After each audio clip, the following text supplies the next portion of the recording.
phase of the law enforcement. They own all kinds of land. We've got to destroy them. We've got the witnesses, I tell you. We've got the witnesses. He collaborated with operators, 3 telephone operators in Bell Telephone, monitored our phones night and day for 2 months. We've got the witnesses. It's written testimony, and if somebody wants to sue me, then we'll put out a deposition, and we'll have the biggest court case you ever saw in your life. And I don't think Ma Bell wants that, so she'll probably let me have to say what I've got to say. Because she would look pretty bad when 3 of her workers that are supposed to be paid to be putting long-distance calls in are doing nothing more than listening to my Jewish attorney that was healed of cancer here when he was dying, and listening to the assistant district attorney who was a member of my church, and listening to my phone 24 hours a day. And Ken Solving said, we've got to crush them.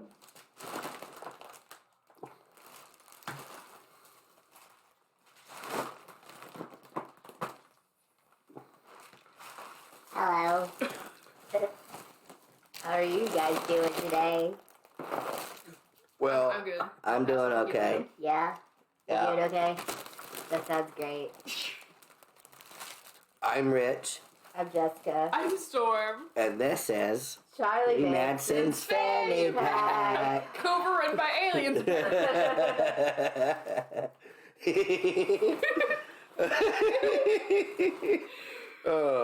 Well, This is fantastic. yeah. No, go, Jerry. You cannot eat this. No, sir. You're not allowed. He'll start floating like a balloon. Yeah, you'll float away, buddy. I love you What? too All the much. doors are closed. Yeah. Let's be a ceiling cat. He'll be a ceiling cat.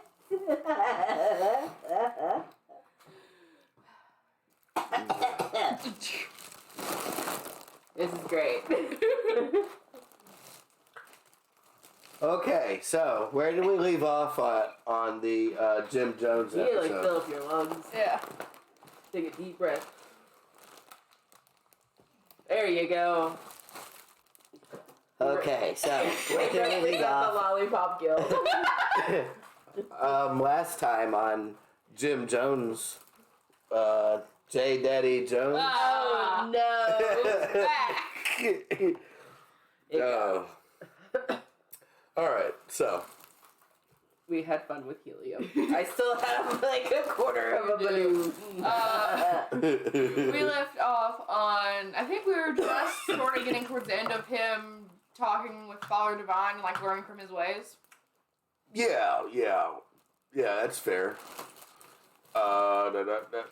So, during all this time, he's starting to, didn't really say nothing about it here, but he's starting to sleep with other temple members, right? Mm-hmm. Male and female, he didn't matter, but he always had to be the top. Hole, apparently. Yeah, hole is a hole. But there was this thing that this guy joined, and what later was he survived everything. He was saying that when he first joined and started to kind of become more around Jones more, like one of the older other guys came to him and was like, "Hey, if Father Jones wants to fuck you in the ass, you better make sure you douche. He doesn't like getting shit on him." And it's like, okay, That's a weird thing to be told. yeah, right. I've been here. That. So he's already kind of like, he's not raping anybody, but it's weird. He like, it seemed like it is an honor. yeah, he takes this one guy's wife away from him, and is like, and he gives him like this other wife, replaces the original wife. Now. And then after a while, he starts thinking, I kind of want that one. So he ends up taking both of his wives, and that's that guy is Carolyn Layton's husband. How's your flavored air? How's my what? How's your flavored air? Oh. You ignored that. And no, it really didn't. I noticed. I heard, how's your flavor there? I'm like, No, I said flavored air. no. Loki, you will die. Please don't. Dumb cat. He really is dumb. He is not smart. But I love you. Oh, hey, look. It's Napoleon. How you doing, Napoleon? No, it's not another cat. It's just Amity. She fucking has a size complex. She really does.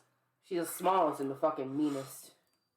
But Oh, Thulu's out there. Oh, I got him. oh my god. Oh, you can keep talking. I'm just gonna go retrieve the dog. Yeah.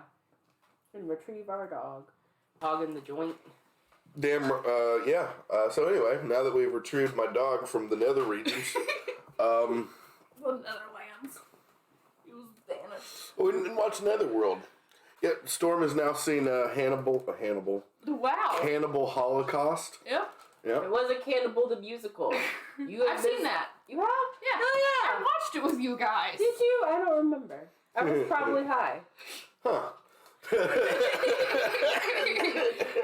I remember because you made me and him sit down and watch it with you. I remember this now. I found it. I found the memory. It has been unlocked. I remember. He's coming under a little bit of fire for, the whole thing of, people signing their money over to him. But, like I said before, I don't think that was really... They portrayed that more as people being scammed than what they weren't. Not in my opinion. At least not at that stage. But after dealing with Father Divine and stuff like that, he starts to take on a lot of these things. That's when the sleeping with everybody starts. Also, this is about the time that Marceline, she's no longer able to have sex with him. So, what was the issue there? I don't remember. I don't recall. Let me see if I can look it up real quick. Yeah, I vaguely remember. I feel like she.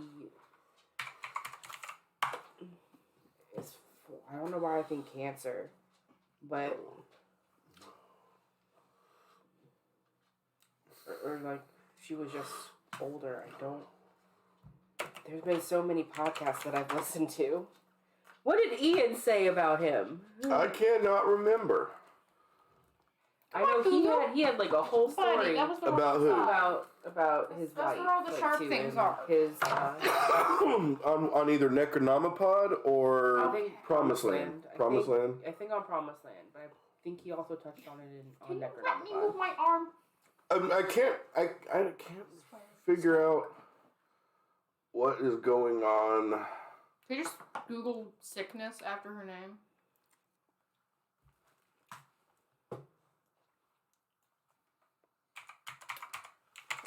Keywords. You know how to Google. Good job. You know how to use Google effectively. I'm right back to the same thing. I just know the shortcuts of how to get answers easier. I'm like, how little words can I put in here?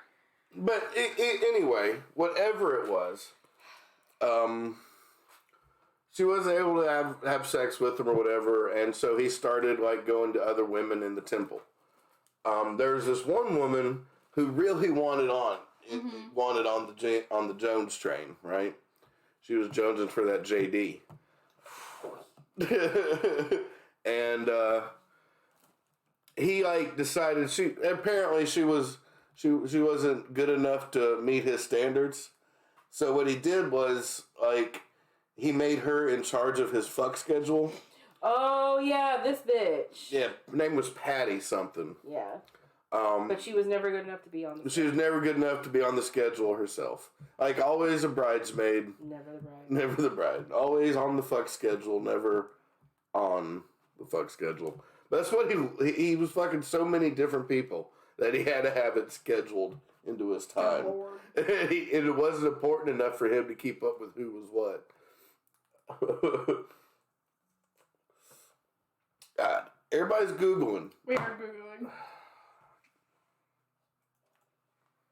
Words help me. All right. Our research assistant, Storm, Good job. has come up with the answer. She says that Marceline Jones was eventually diagnosed with Graves' disease. Her thyroid was irradiated and has regulated her hormones with levocetrin ever since. She remained committed to the community and her faith, even after... Wait, I don't think this is the same one. I mean, that's the only one that popped up. You can't eat the balloon. Might have spelled it wrong. I don't know. No, you got that part right.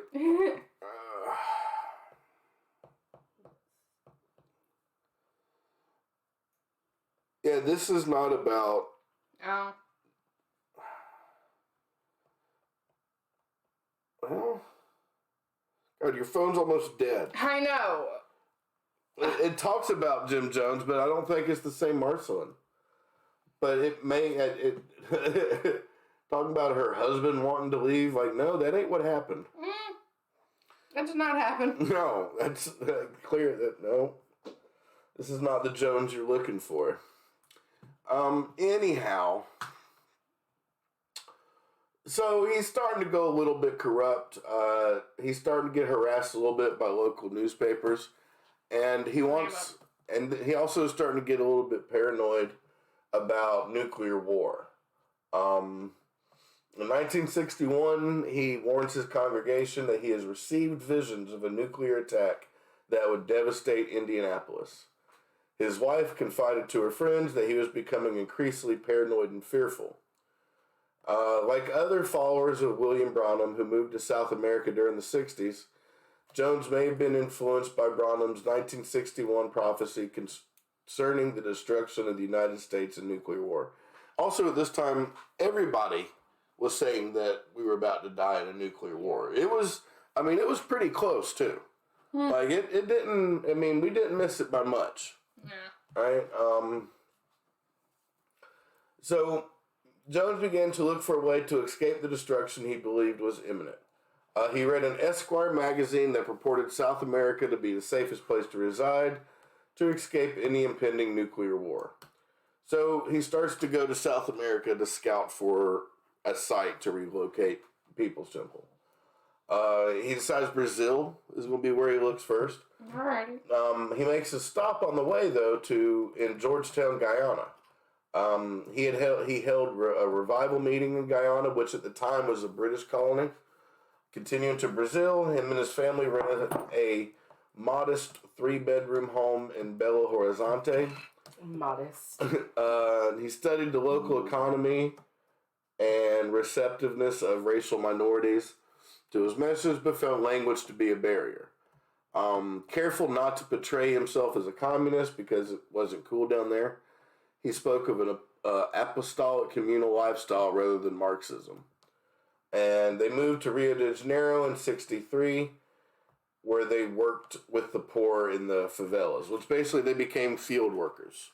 Alright. Like Marceline and Jim and a few of the people, they went down there. They had to get like regular schmo jobs because it was like ridiculously hard to get by in Brazil at the time. Like you thought this was gonna be all. She sits like a gargoyle. Like she's just getting ready to swoop down from like a fucking roof and attack somebody. Yeah, when Opal looks like Batman. Unable to find a location good enough for the People's Temple in Brazil, he says that he started becoming plagued by guilt for abandoning the civil rights struggle in Indiana. During the year of his absence, regular attendance at People's Temple declined to less than 100.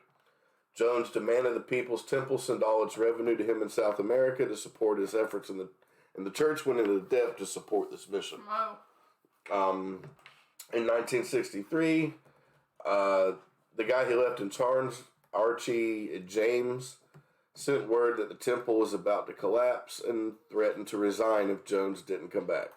So Jones came back to Indiana, and found everything like in disarray. And they were asking, well, where did you spend all our money? And what all happened? And he says, well, don't worry, folks. I was down there and I met this woman. And she said that if I slept with her, she would give me $5,000. $5,000 to support the People's Temple. And Did he get the money? Well, I mean, the event never happened. But he got all put on about it. He was like, oh, I didn't want to. She was just ugly as sin. And, like, he said a bunch of horrible misogynistic shit. Lovely. But, you know, it was acceptable at the time, I guess. And he was like, but I fucked her. And she took that money and she donated it to a charity cause. And so we donated, I fucked a woman for $5,000 that she gave to charity. And So it was a pointless story, but Yeah. he made it sound like he was just out there literally selling his body for the good of the People's Temple. Wow. Let's see. Yeah, financial issues and low attendance forced Jones to sell the church building and relocate to a smaller building nearby. Went back to the revival circuit, traveling and holding healing campaigns with latter rain groups. Possibly to distract the People's Temple members from issues facing the group, he told his Indiana congregation that the world would be engulfed by nuclear war on July 15th, 1967, leading to a new socialist Eden on Earth, and that the temple must move to Northern California for safety. During the following year, he makes multiple trips to California to find a suitable location to relocate. In July of 1965, they began moving to their new location in Redwood Valley, near the city of Ukiah in California. Bless you. The people in Indiana, the People's Temple assistant pastor, strongly fought back against Jones' effort to move the congregation and warned the members that Jones was abandoning Christianity, which he abandoned Christianity like fucking long ago. That went out the window already. So when Jones and 140 of his most loyal followers left the Indianapolis church, the assistant pastor took it over. And remained, with whoever was left. In California, he took a job as a history teacher at an adult education school in Ukiah. Used his position to recruit for People's Temple, teaching his students the benefits of Marxism and lecturing on religion. He planted loyal members of People's Temple in the classes to help him with recruitment. So he'd have people in there basically doing like I did to you, like, hey, do you feel like people of different skin colors should all be treated the same? Yeah. Do you think poor people should have, like, the same access to basic needs as everyone else? Mm-hmm. Do you want a spider monkey? Sure. Well, let me introduce you to Jim Jones. He can in fact give you a spider monkey. Somehow. We don't know how, but he just has them. That's where the $5,000 went. Spider monkeys? Think about it. He had to get rid of them spider monkeys. She was like, I'll give you money for them spider monkeys if you give me that there Johnson. Wow. J. Daddy Jones. Okay.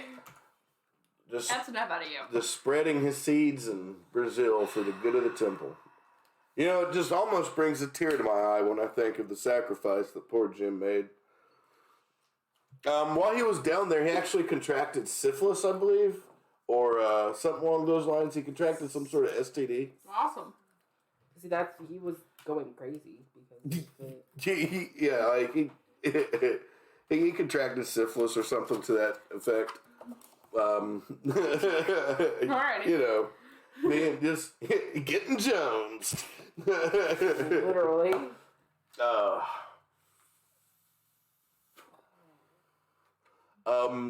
Using these recruitment methods, he recruited 50 new members to People's Temple in the first couple months. And the following year, he coaxed another 75 members from Indianapolis to join. How heavy. That's why he's called Chunk. I know. I just always forget how dense he is. Yeah, he's solid. In 1968, the People's Temple, California location was admitted to the Disciples of Christ. He began to use a denominational connection to promote the People's Temple as part of a 1.5 million member denomination. He played up famous members of the Disciples, including President at the time, Lyndon Johnson, and J. Edgar Hoover. And my phone playing snake jazz. Awesome. We love snake jazz. Mm-hmm. It is my jam. Misrepresented the nature of the position in the denomination.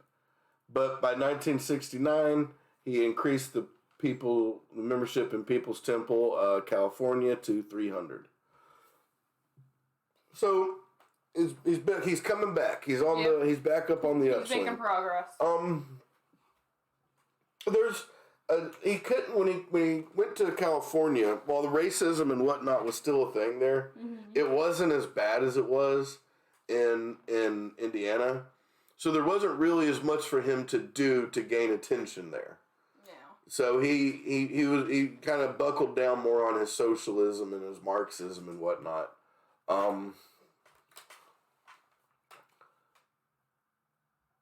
Jones developed a theology influenced by the teachings of Branham and the Latter Rain movement, Father Divine's economic socialism, and Jones's communist worldview.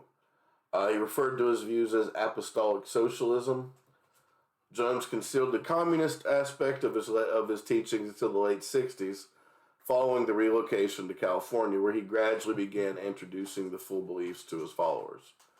He taught that those who remained drugged with the opiate of religion had to be brought to enlightenment, which he defined as socialism. Jones asserted that traditional Christianity had an incorrect view of God. By the early 70s, Jones began deriding traditional Christianity as a flyaway religion, rejecting the Bible as being a tool to oppress women and non-whites. Jones referred to Christianity's view of God as a sky god, who was no God at all. Instead, Jones claimed to be God and no God beside him. He increasingly promoted the idea of his own divinity, going so far as to tell his congregation that, quote, "I am come as God's socialist." Jones carefully avoided claiming divinity outside of the temple, but expected to be acknowledged as godlike among his followers. Former temple member Hugh Fortson quoted him, saying, "Whenever you believe, what you need to believe in is what you can see. If you see me as your friend, I'll be your friend. If you see me as your father, I'll be your father. For those of you that don't have a father, if you see me as your savior, I'll be your savior. If you see me as your God, I'll be your God." And this actually goes into a little bit of why he started wearing those dark glasses. Have you been on the research this whole time? Yes, I have. Wow. I gave up. I'm gonna find this shit. It was arthritis that took Marcelin out of the bedroom. Game. Yeah. All right. 9 paragraphs later. I was like, I know it's there. I was way off with cancer. I don't know who the fuck I'm thinking of. But part of the reason for those glasses is they were reflective. Mm-hmm. So when you're looking at him and he was talking to you, and you look in your eyes, people that are kind of susceptible to Jim Jones' stuff, they have like kind of a negative self-image. They don't like looking at themselves. So subconsciously, they feel uncomfortable when they're looking, and so they will kind of avert their eyes away. And all they'll be able to come away with saying is, "I couldn't maintain eye contact with this person." You know, it's because they're, shying away from their own reflection. Yeah, not because it's him. Yeah, it was and like I said, it was also, part of it was the drugs, but part of it was also a thing of making people feel uncomfortable when they talk to him. Yeah. Because it was making them, and not uncomfortable in like a creeped out way, but like an "I'm not worthy" type way. They felt humble before him. Why do you guys only eat when we're recording? It's like they're not hungry until we're doing things. And they crunch so aggressively. No. You see how it's stopped. Well, mostly with Loki. You killed the Canadian water. The peach one tasted just like... It's so good. I killed that shit. It was so good.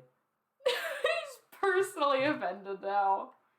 It like tasted like staticky peach rings. So good. That water, 10 out of 10. 10 out of 10. I like a good water. Further attacking traditional Christianity, Jones authored and circulated a tract entitled "The Letter Killeth," criticizing the King James Bible and dismissing King James as a slave owner and a capitalist. True. Who was responsible for the corrupt translation of Scripture. Also true. Jones claimed he was sent to share the true meaning of gospel, which had been hidden by corrupt leaders. He rejected even the few required tenets of the Disciples of Christ denomination, Instead of implementing the sacraments as prescribed by the disciples, Jones followed Father Divine's Holy Communion practices, created his own baptismal formula, baptizing his converts in the holy name of socialism. Explaining the nature of sin, Jones stated, if you're born in capitalist America, racist America, fascist America, then you're born in sin. But if you're born in socialism, you're not born in sin. Drawing on a prophecy in the book of Revelation, he taught that American capitalist culture was irredeemable Babylon. Frequently warned his followers of imminent apocalyptic nuclear race war. I went like this. It completely threw me off because the way she did it was so dramatically. I'm sorry. I have a little bit of the gay. I'm sitting here listening. I hate you both both are. so much. Why? I'm listening. We are both listening. We're just, I don't know. Look at that loaf. Anyway. Any hoodlums? Can't even now. Something about Babylon. Jones frequently warned his followers Found it. of the apocalyptic nuclear race war. He claimed that Nazis and white supremacists would put people of color into concentration camps. Now, this wasn't outside the realm of possibility at the time. You're right? outside the realm of possibility. Wow, thanks. I love you. What are you doing? Using the litter box. That's what you're doing.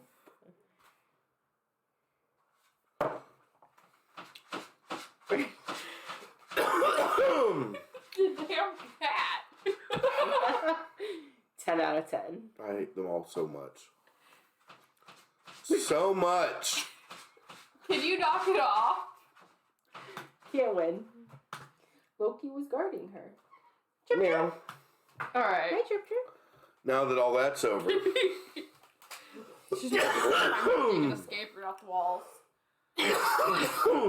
But yeah, it wasn't out of the realm of possibility for there to be concentration camps around this time. Like, this is the height of the civil rights movement. Yeah. And it's fucking crazy. Yeah. And also it's something, he was preaching something similar around the same time as Charles Manson. And there was going to be this big race war that was going to end in a nuclear apocalypse, and the only people left. So he's got the same ideal there. And that just shows it was a fringe idea, but it was a popular one. You know, kind of like the QAnon shit now. It's a fringe ideal, but QAnon isn't feasible. The Nazi concentration camps were. Hey. It just because of the time period with Hitler, and that was the against the grain.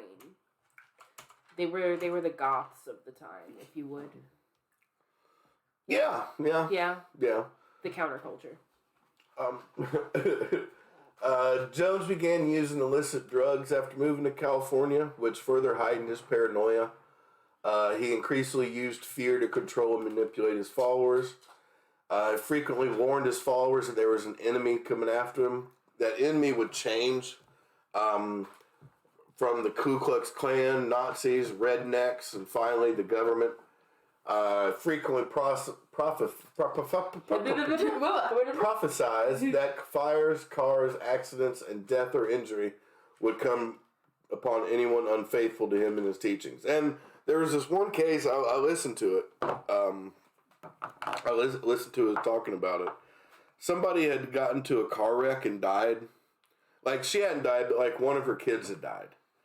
And he said to his congregation that he had told her not to do something, you know, or to call him at a certain time or something like that. Yeah. And that she didn't do it, and because she didn't do it, if she had done it, she wouldn't have been in that wreck. Yeah. So he tried saying, like, you know, I tried to save her because she didn't listen. She's dead now. Yeah. He literally tried to capitalize off of someone. Like he gaslit everybody all the time. Yeah. This was around the time that he started the fake assassination attempts. What was I saying? Jessica was gonna ask a question. I was gonna ask a question. Okay. And Let's hear it. I got distracted by my cat. But you were talking about The assassination attempt. Yeah, you said he was just starting those. Oh, I will find my thought. So, It ran. he would have one of the first ones was he had his assistant or whatever kind of help him walk through the crowd up to the stage, and he gets there and he starts saying that there was he went to go put his shorts on, and there was a needle that had been placed into his shorts that injected him with some poison, and that he had been throwing up and getting sick. And he said, "But you're going to have to do a lot better than that. You want to bring me down, because he's divine and has healing powers." And he made like a whole sermon. Fucking Avatar. The man made a whole sermon out of it. Oh my god. About how people were trying, that somebody out there's somebody in the congregation right now that's horribly disappointed. Oh, yeah, I remember. We listened to that song. Yeah. Yes, we did. Yeah, I was still listening to it when you got in the car or whatever. I was very confused about what was happening. Yeah, don't worry, it was made up. It was some sidestepping bullshit. None of it was true. There didn't miss any real information. To come to that, it was very aggressive after work. Yeah. I was like, That's how I felt one of them. I listened to one of them. I can't remember which one it was, but it was one of his sermons. I'm like, this is very aggressive. Like, I don't know how to feel. Like, it's more so he's demanding. He's not telling you, he's demanding. Yeah, there was another time where he had one of his people shoot at him with a blank. One time he went outside himself and he shot his house and showed off the bullet hole in the outside, like the porch railing. Like, see, somebody tried to take me down last night. He shot himself one time in the stomach with a blank and was like, showed everybody that it couldn't penetrate him. And, Then he fucked up and shot himself with a real gun. Well, we'll get to that. He sounds like an attention whore. He was. Sounds like he had. And then he started to spread this on to his other members, what he called white knights. One time I think the first actual white knight was when he had like the top members of the church. He called his planning committee, and they would sit around and like, plan. Things. That was a great segue. You're like, hold on. Consider, plan. That's what they did. So they were sitting around one night planning, and he poured everybody a glass of wine, and they all drank the wine, and then it's like, there was poison in that wine. I just poisoned all of you, and you got a little bit of time before you die. And this one woman, who later on found out she was in on it, but she freaks out and gets up, and somebody pulls out a gun and shoots her, which it's a blank, but she falls down to the ground, and he just goes around like asking everybody how they're feeling about it, and kind of seeing how it worked with them. Yeah. And then afterwards, when he was like, "All right, so yeah, that was just a test, see what y'all did." And then he went around and quizzed them, like, "Did you believe what happened? Did you think you were going to die? Did you feel at peace?" Yeah. Like, he started this way early, He was easing them into it. Yeah, it was always something. Then there was another one they called the 6 Nights of Terror, I think, where he told everybody that they were being besieged. But I think that makes it sound like it's from but that's later on in Guyana. But the White Knights and all that started around this time. Awesome. He constantly pressed his followers to be aggressive in promoting and fulfilling his beliefs. He established a planning commission made up of his lieutenants to direct the People's Temple communal lifestyle. Jones, through the planning commission, began controlling all aspects of the lives of his followers. Members who joined the People's Temple turned over all their assets to the church in exchange for free room and board. We talked about that earlier. Yeah. Members who worked outside of the temple turned over their income to be used for the benefit of the community. He directed large groups of his followers to work on various projects for additional income and set up an agricultural operation in Redwood Valley to grow food. Large community outreach projects were organized, and temple members were bused to perform work and community service across the region. Stop looking at my knees. On face value, that doesn't seem like a bad thing. No. But within the context, That, like I said, the part right there, that's great. But there's some other things here. The Planning Commission never had anybody in there that was black. Yeah. They were always white people. And he actually got questioned on that one time by one of his followers. And Jones kind of brushed it off like, no, it's not like that. But it was like that. subconsciously. It was some subconscious, it was some racist shit. Even with all of his fucking civil rights things, at the heart, he was still, a little bit racist. Awesome. Everyone's a little bit. Everyone's a little bit racist in 1970s. Oh, motherfucker. You just fucked up your world. All right. Ugh. The first known cases of abuse in the People's Temple rose in California, and as the Planning Commission carried out discipline against members who were not fulfilling Jones's vision or following the rules. Jones's control over members of People's Temple extended to their sex lives and who could be married. Some were coerced to get abortions. Jones began to require sexual favors from the wives of some of the members and raped several male members of his congregation. Members who were rebelled against Jones's control were punished with reduced food rations, harsher work schedules, public ridicule, humiliation, sometimes with physical violence. He had boxing matches. Like, he would get to somebody break the rules, and he'd make them start boxing people, and they'd have to keep boxing until they lost. What? In my brain, you're telling me that they had boxing matches. In my brain, I'm like, toddlers are boxing? Toddlers? What? When did toddlers come into this? I don't know. I haven't said toddler this whole time. At my grown age of 32, here we are. What about toddlers? Nothing at all. Toddlers involved. Is this crack baby basketball? I have no idea. I don't. I can't breathe. Okay. I really don't know in my brain. You're like me reading. It's like me reading applause as applesauce. Yeah. I did it I earlier. really have no idea where that shit came from. Earlier, he was scrolling through a thing, and I was reading along as he was scrolling. I'm like, and every time it said applause, but I read it as applesauce. I'm like, why do they keep saying It's like- applesauce? It's like I'm seeing them. It's like, well, even if they pissed him off, what if they were the kids? Go, bitches. Such a fucking I've actually girl heard boxing. recordings from yes. later in Guyana, but some of these public punishments. There's this one guy who mouthed off to somebody, and he has people come and take turns just beating them.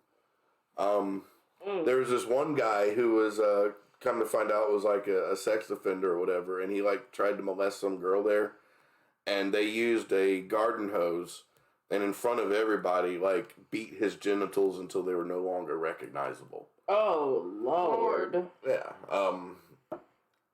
That is. Needless to say, he didn't molest anyone else. I mean, they did stop the problem.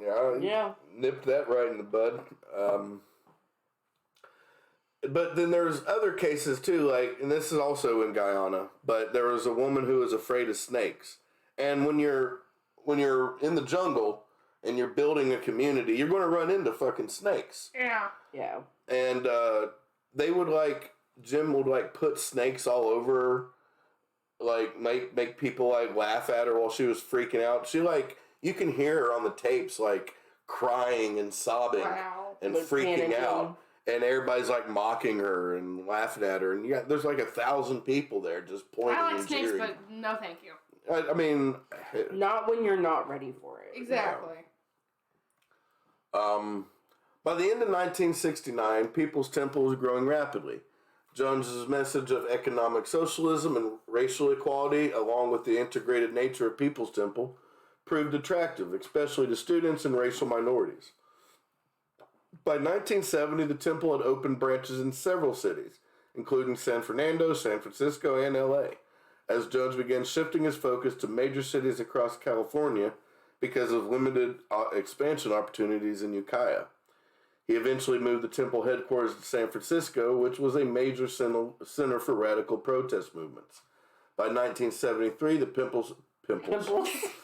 People's Temple reached 2,570 members, with 36,000 subscribers to its newsletter. How much were they paying for that newsletter? I don't know. Because I imagine it couldn't have been much. it might have been a couple cents. This is also around the time that Mr. Muggs comes into the store. Mr. Muggs. Yeah, he bought a fucking chimp from somebody. Well, I mean, obviously he already had. Right, he already has a monkey connection. A monkey D. He's got. I just picture some seedy guy in an alleyway with an overcoat, and he's like, "Psst, hey, you! I got them monkeys, yo. He just opens his coat. There's like I got them monkeys. I got them monkeys, yo." And he opens up his coat, and there's like spider monkeys, and he's got like a chimpanzee over there. You didn't even see him, but he's over there behind him in the dumpster. Just behind his ear. And then he turns on his flashlight and shines it. And Allie has orangutans and like. Then he realized it wasn't even an overcoat. It was all lemurs just holding hands. It's like that episode of Gravity Falls. He just knows.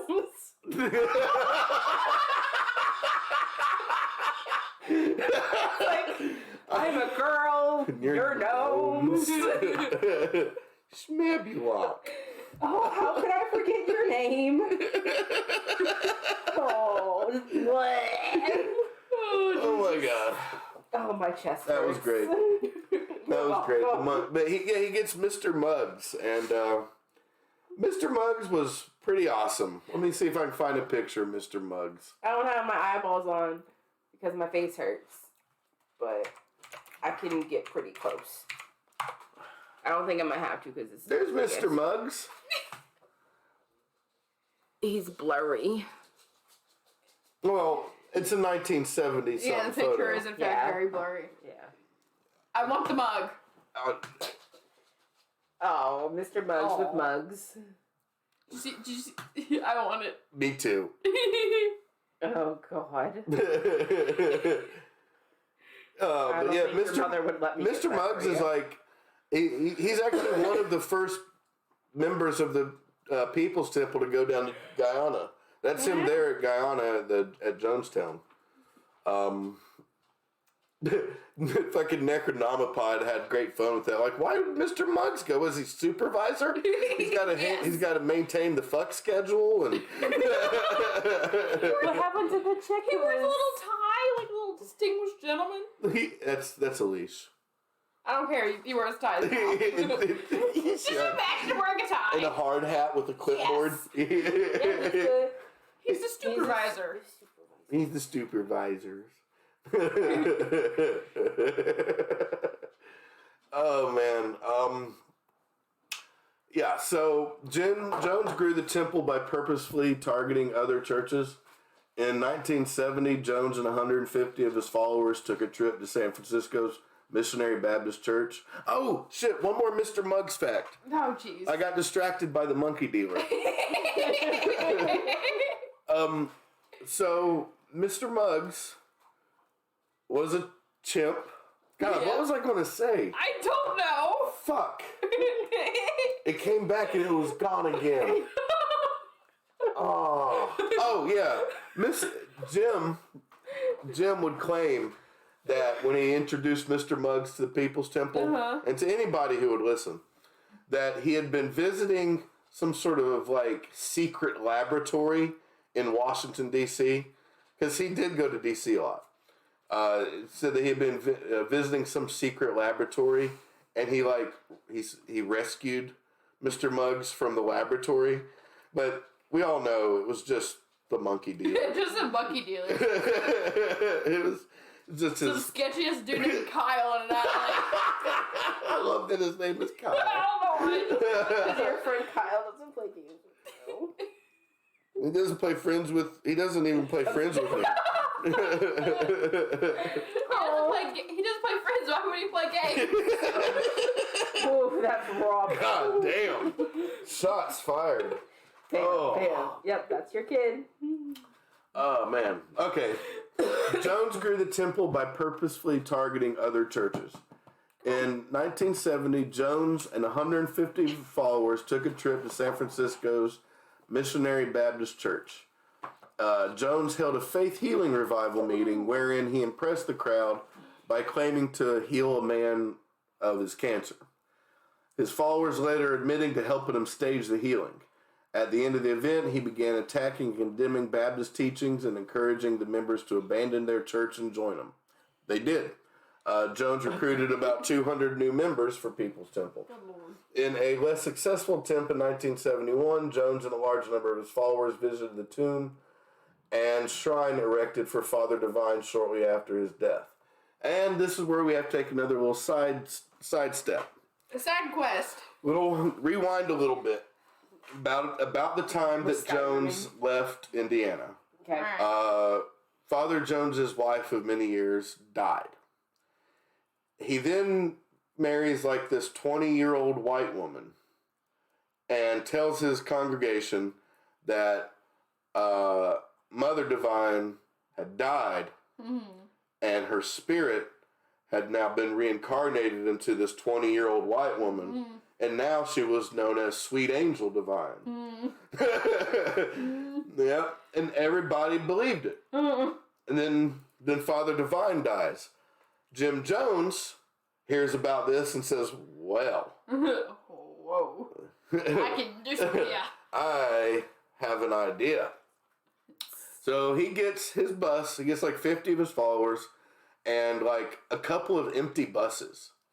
And he goes to Father Divine's compound and tells everybody there in front of Father Divine, well, in front of now Sweet Angel Divine, that Father Divine actually has now taken over his body.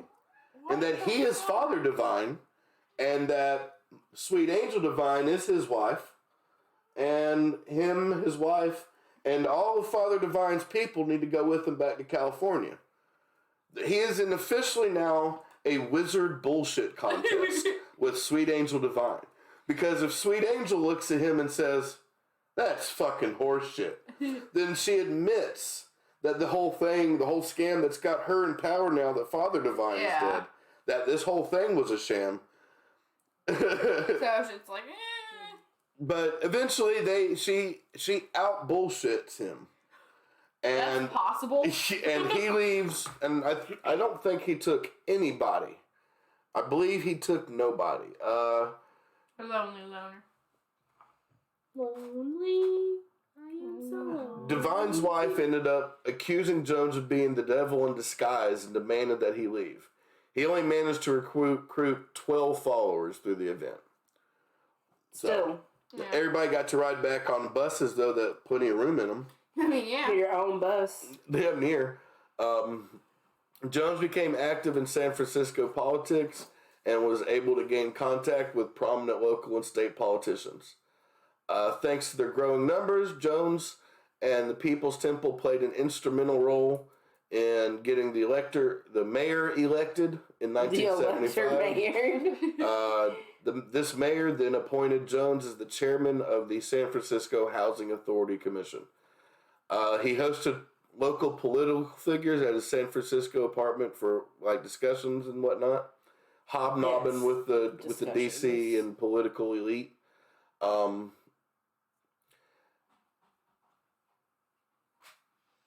You don't have to go into that room, Chunk. In September 76, not all doors are your doors. Assemblyman Willie Brown served as master of ceremonies at a large testimonial dinner for Jones, attended by Governor Jerry Brown and Lieutenant Governor Mervyn DeMilly. That's a name. I know, right?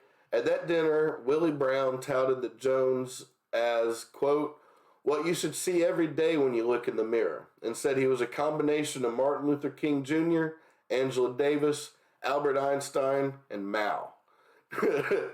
Harvey, I know, right? Nice name drops there. Mm-hmm. Harvey Milk spoke to his audiences during political rallies held at the temple and wrote to Jones after one such visit, quote, Reverend Jim, it may take me many a day to come back down from the high that I reached today. I found something dear today. I found a sense of being that makes up for all the hours and energy placed in the fight. I found what you wanted me to find. I shall be back, for I can never leave. Through his connections with California politicians, Jones was able to establish contacts with key national political figures. Jones met with Vice Presidential candidate Walter Mondale on his campaign plane days before the 1976 election, leading Mondale to publicly praise the temple. First Lady Rosalind Carter met with Jones on multiple occasions, corresponded with him about Cuba, and spoke with him at the grand opening of the San Francisco headquarters, where he received louder applause than she did. Jones forged alliances with key columnists and others at the San Francisco Chronicle and other press outlets that gave Jones favorable press during his early years in California. And this is right here where he should have stopped, right? Yeah. If this is the end of the story, everything's cool. So, I mean, we're going to make this the end of the episode. Alright, how long is this one? 50 minutes. Alright. Not bad. Not bad. Alright, so we're going to call this the end of this episode. This is a good stop point for this episode. And when we return, we'll be talking about, well, at least the beginning of Jonestown. Yeah. Any thoughts? He's an attention whore. He also sounds like, what was his name? Howard Munchausen? What was his name? I don't remember. The guy who used to tell tall tales. What Munchausen? Named after? I can't remember his name. They just did a fucking movie. Baron von Munchausen or Henry Howard. Where the fuck did I get that? I don't know. Yeah. He just seems like that person who, well, I mean, he's obviously a narcissist. He suffers from narcissism. But also, like, in a way, Munchausen.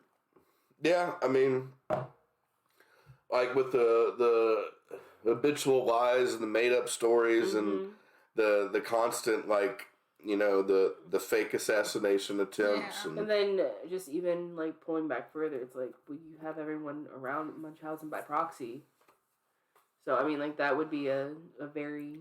Well, I mean, yeah, and gaslighting all of his followers is, like, he told his followers that he was the only straight man on earth.